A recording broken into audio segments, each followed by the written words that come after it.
Hello students, welcome to our canonical classes. अब हम colligative properties को डिटेल में पढ़ने वाले हैं। जो भी हमारी कॉलिगेटिव प्रॉपर्टीज हैं उन सबको वन बाय वन सारी पढ़ने वाले हैं, ठीक है। तो सबसे पहली जो हमारी कॉलिगेटिव प्रॉपर्टी है that is relative lowering in vapour pressure.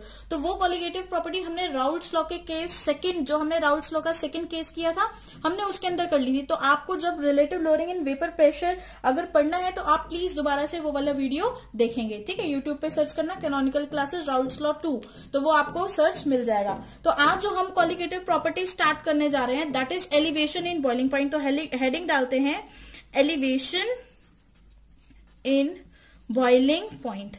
Boiling point के अंदर एलिवेशन आ गया, कहने का मतलब क्या है, जो बॉइलिंग पॉइंट है वो क्या कर गया, आपका इंक्रीज कर गया, ठीक है। ऐसी कंडीशन जहां पे आपका बॉइलिंग पॉइंट क्या हो गया, इंक्रीज कर गया। सपोज ये एक कंटेनर है जिसके अंदर हमने मान लीजिए H2O प्रेजेंट है। इसमें क्या प्रेजेंट है, H2O वाटर प्रेजेंट है, ठीक है। वाटर का जो बॉइलिंग पॉइंट लिया हमने 100 डिग्री सेल्सियस, इसके अंदर मैंने B particles non volatile solute add कर दिया। नॉन वॉलेटाइल सॉल्यूट, मेरा जो B है this is non volatile solute, ठीक है। मैंने इसको ऐड कर दिया और ऐड करने के बाद मतलब इसको मैंने मिक्स करने के बाद एक सॉल्यूशन बनाया है, ठीक है, जिसमें वाटर भी प्रेजेंट है प्लस आपके B के पार्टिकल्स भी प्रेजेंट है। ये रहे B के पार्टिकल्स, ठीक है, ये B के पार्टिकल्स यहाँ पे प्रेजेंट है, लो। और साथ में यहाँ पे क्या प्रेजेंट है, आपका वाटर भी प्रेजेंट है, ठीक है। तो इस तरह की जो कंपोजिशन है, तो इस सॉल्यूशन के अंदर जब मैंने इसका बॉइलिंग पॉइंट देखा सॉल्यूशन का, तो वो मुझे कुछ मिला 105 डिग्री सेल्सियस, इतना कुछ बॉइलिंग पॉइंट मिला, ठीक है। तो मतलब पहले जो सिंपल प्योर वाटर था उसका boiling point was 100 degree Celsius. अगर ये प्योर बॉइलिंग पॉइंट है तो मैं इसको TB नॉट लिख दूं, क्योंकि प्योर वाटर का बॉइलिंग पॉइंट है ना, इसको मैं TB नॉट से रिप्लेस कर रही हूँ। उसके बाद नॉन वॉलेटाइल सॉल्यूट डालने के बाद इसका जो बॉइलिंग पॉइंट हो गया वो फाइनल बॉइलिंग पॉइंट हो गया, है ना। इसको फाइनल लिख लेती हूँ, या फाइनल लिखने की जगह वैसे तो ये फाइनल ही है बट इसको मैं TB लिख लेती हूँ। क्या लिख लेती हूँ, TB, ठीक है। ये जैसे पार्शियल प्रेशर लिखते थे ना, वैसे यहाँ पे पार्शियल बॉइलिंग पॉइंट लिख लेते हैं, ठीक है। तो ये बॉइलिंग पॉइंट पार्शियल नहीं है, ये पूरे सॉल्यूशन का बॉइलिंग पॉइंट है।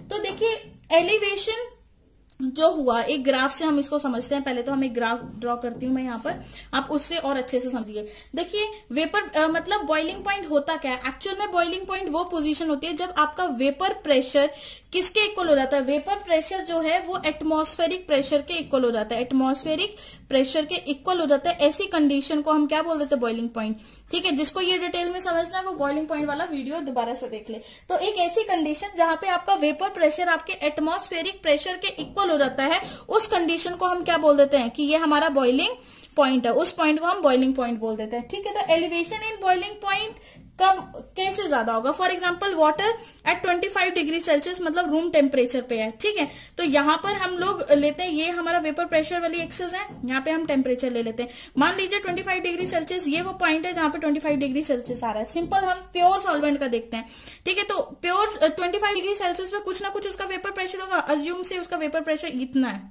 यहां से, ठीक है। और ये हमारा एटमॉस्फेरिक प्रेशर है, ये जो हमारा एटमॉस्फेरिक प्रेशर है वो ये है। और ये एटमॉस्फेरिक प्रेशर कितना है, 1 atm, ठीक है, इतना 1 atm। तो देखिए वेपर प्रेशर, टेम्परेचर इंक्रीज हो रहा था, तो वेपर प्रेशर इंक्रीज होते होते होते होते एक टाइम ऐसा आया जब वो वेपर प्रेशर इसको मतलब वेपर प्रेशर इसके 1 एटमॉस्फेयर प्रेशर से मिल गया। तो वो ये पॉइंट होगा, दिस इज योर, इसको हम बोलेंगे बॉइलिंग पॉइंट। क्या बोलेंगे, बॉइलिंग पॉइंट। ये किसका बॉइलिंग पॉइंट है, सिंपल आपके प्योर सॉल्वेंट का, ठीक है, प्योर सॉल्वेंट का, प्योर सॉल्वेंट का बॉइलिंग पॉइंट। इसको ब्रैकेट में लिख लो, वेरी इंपॉर्टेंट, ये बॉइलिंग पॉइंट है प्योर सॉल्वेंट का। अब मैंने लिया सॉल्यूशन, तो वो सॉल्यूशन को जो उसका वेपर प्रेशर ऐड करने के बाद डिक्रीज हुआ, तो चलिए उसका वेपर प्रेशर हम यहां से स्टार्ट कर लेते हैं, थोड़ा सा डिक्रीज दिखाते हैं यहां से। अब वेपर प्रेशर जैसे ही इंक्रीज होता गया, वेपर प्रेशर भी इंक्रीज होता गया, तो इसको मैं किसी और कलर से दिखा देती हूँ कि जैसे ही आपका वेपर प्रेशर बढ़ता गया, तो वेपर प्रेशर बढ़ने की वजह से हुआ क्या, देखना आप जरा ग्राफ में। अब यहां से डिक्रीज हुआ तो ये इंक्रीज होगा वेपर प्रेशर में,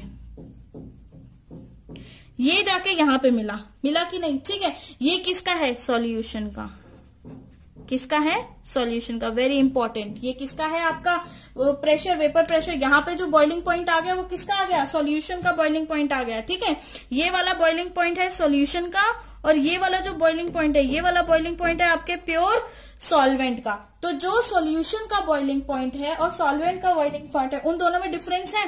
ठीक है, इसका जिस टेम्परेचर पे ये इससे कट हुआ उसको मैंने बोल दिया क्या? टीबी नॉट, यही बोल दिया, क्योंकि प्योर सॉल्वेंट का बॉइलिंग पॉइंट था। ठीक है, और जिस टेम्परेचर पे इसने कट किया अपने एटमॉस्फेयर प्रेशर के इक्वल हो गया, इसको मैंने बोल दिया सिंपल टीबी, है ना। तो इसको मैं टीबी से लिख देती हूँ। लो जी, टीबी लिख दिया हमने, इसको क्लियर है। अब इन दोनों में कितना डिफरेंस आया वो मुझे क्या होगा? That is delta TB, change in boiling point. ठीक है, उसको हम क्या बोलेंगे? Delta TB. तो अब देखिए, जितना ज्यादा मैं सॉल्यूट सॉल्यूशन में ऐड करते जाऊंगी उतना ही कंसंट्रेशन जो है सॉल्यूट का बढ़ता जाएगा। ठीक है, तो इसका मतलब ये है सॉल्यूशन में सॉल्यूट की कंसंट्रेशन क्या होगी? इंक्रीज होती जाएगी। ठीक है, as much solute is added in the solution, लिख दिए एज मच सॉल्यूट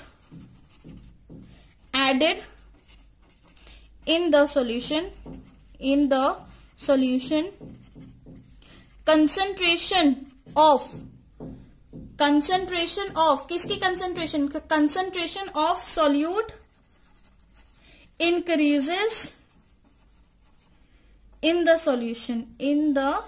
सॉल्यूशन। जो कंसंट्रेशन है वो आपके सॉल्यूशन के अंदर क्या होती जाएगी? इंक्रीज होती जाएगी। ठीक है, तो जैसे कंसंट्रेशन इंक्रीज होती जाएगी उतना ही एलिवेशन होगा बॉइलिंग पॉइंट में। क्लियर है? तो अगर कंसंट्रेशन ऑफ सॉल्यूट इंक्रीज होगी तो more is the elevation in boiling point. ये बात भी लिख लो, मोर इज द एलिवेशन, उतना ही ज्यादा एलिवेशन होगा। More is the elevation in boiling point, उतना ही ज्यादा एलिवेशन आपको देखने को मिलेगा किसमें? बॉइलिंग पॉइंट में। तो इसका मतलब मैं यहाँ पे एक चीज ये लिख सकती हूँ कि जो मेरा चेंज आया है जब बॉइलिंग पॉइंट में, वो उतना ही ज्यादा होगा। कब? जब मैं कंसंट्रेशन ऑफ सॉल्यूट बढ़ाऊंगी, है ना, कंसंट्रेशन ऑफ सॉल्यूट।